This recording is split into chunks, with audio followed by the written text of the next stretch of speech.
Gazette du Togo, une vision sur l'actualité togolaise et sur le monde.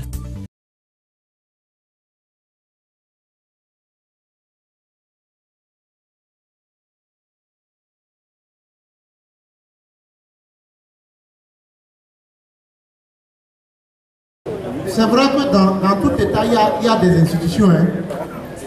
Et je crois que le rôle de chaque institution, c'est de faire en sorte pour que l'individu se sente bien. En fait, c'est ça.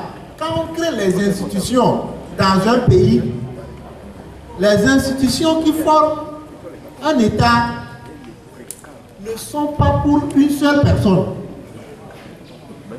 C'est-à-dire, la justice, ce n'est pas pour une seule personne, c'est pour nous tous. L'institution militaire, ce n'est pas pour une seule personne, c'est pour tous les Togolais.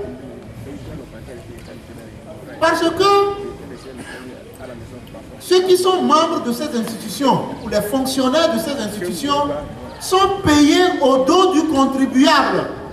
C'est-à-dire que c'est nous les Togolais qui payons, qui cotisons, c'est-à-dire par le paiement des impôts, pour qu'on puisse payer les fonctionnaires de l'armée ainsi que les fonctionnaires de la justice. C'est pourquoi ils doivent jouer le rôle de l'intérêt général. Donc, la justice, aujourd'hui, nous parlons peut-être de l'armée, des corps de la police, la gendarmerie, l'armée. La justice aussi a sa part de responsabilité. Nous avons écouté la dame, je ne connais pas particulièrement son problème, mais c'est des choses que nous vivons au quotidien. Devant vous, vous avez deux photos. C'est des gens qui sont en détention. Les jeunes de Noubouégué.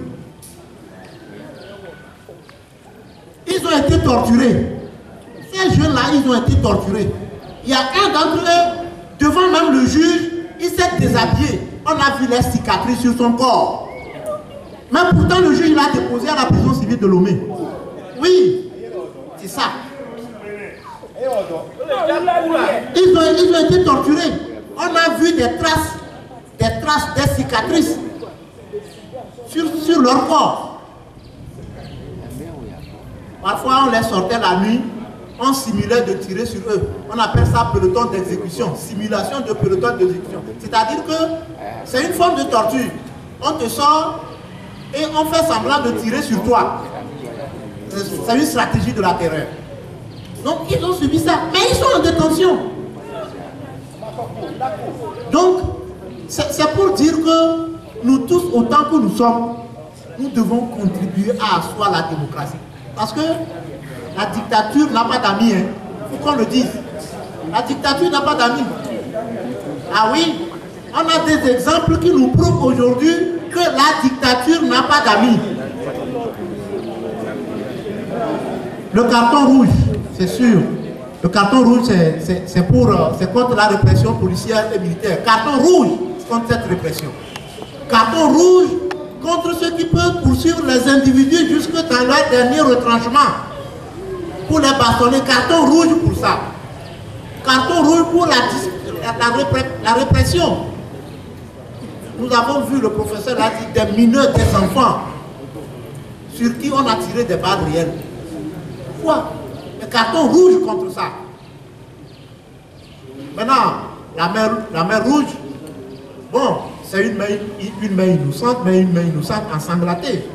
Pour dire que, comme on le dit, mais pour dire qu'en réalité, c'est pas bien, c'est pas normal. La torture, c'est un crime. La mer rouge pour signifier que la répression est criminelle. C'est un symbole. Maintenant, ceux qui torturent, est-ce qu'on peut porter plainte contre eux? Mais c'est tout à fait normal. Je le disais, que la torture, les traitements, les mauvais traitements sont punis. Le maximum, c'est 50 ans d'emprisonnement. 50 ans d'emprisonnement. Vous pouvez encourir une sanction, un emprisonnement allant de 50 ans jusqu'à 50 ans. Et non seulement ça, vous serez condamné à payer à la victime un montant qui n'est pas moins de 5 à 20 millions. Ah mais bien sûr, c'est pour dire que la torture, on fait tout pour prohiber les actes de la torture. La torture, c'est un crime. Donc, vous déposez plainte. Si vous êtes torturé, vous pouvez vous approcher d'un avocat ou vous allez directement dans une unité de la gendarmerie et vous allez devant voir le procureur de la République. Mais le mieux, non, je ne suis pas, non, je ne suis pas d'accord, excusez-moi, je ne suis pas d'accord avec cette réaction. Si c'est une réaction qui dit qu'on a peur d'aller dire qu'on est torturé, je ne suis pas d'accord. Mais si vous... qu'on a peur, mais quand tu vas, est-ce qu'ils vont accepter? Oui, en ce moment, je crois qu'il faut voir un homme de loi, un avocat, chercher un avocat. Ils sont corrompus tous. Voilà, vous pouvez... Allez, il y a les défenses des droits de l'homme. Il y a la Ligue togolaise des droits de l'homme, il y a le CACIT, il y a des organisations de défense des droits de l'homme. N'ayez pas peur de les approcher.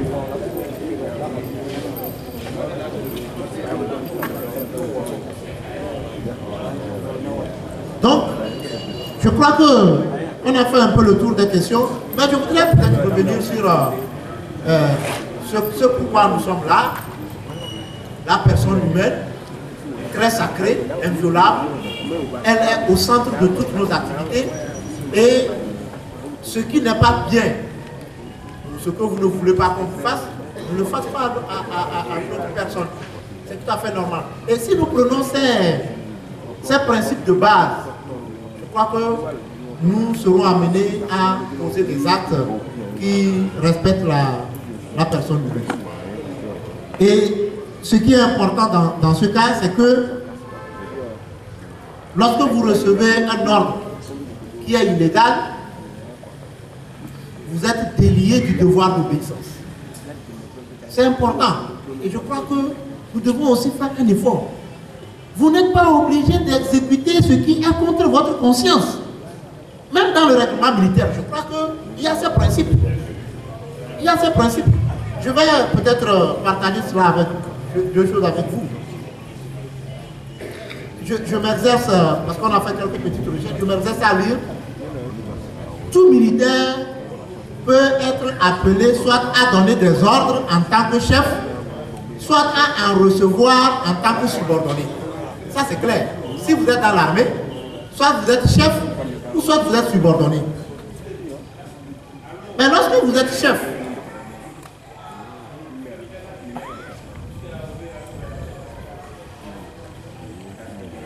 vous devez donner des ordres. Les ordres que vous êtes amenés à donner, ce sont des ordres qui doivent être conformes à la loi. Des ordres que vous êtes amenés à donner, ce sont des ordres qui doivent être conformes à la loi. Et si vous êtes subordonné, vous êtes amené à exécuter des ordres. Mais les ordres que vous devez exécuter, ce sont des ordres qui respectent la loi. Et donc, vous allez voir qu'en réalité, il y a presque tous les garde-fous. Tout est fait. Et moi, je pense que le reste, c'est nous les hommes, c'est nous les êtres humains.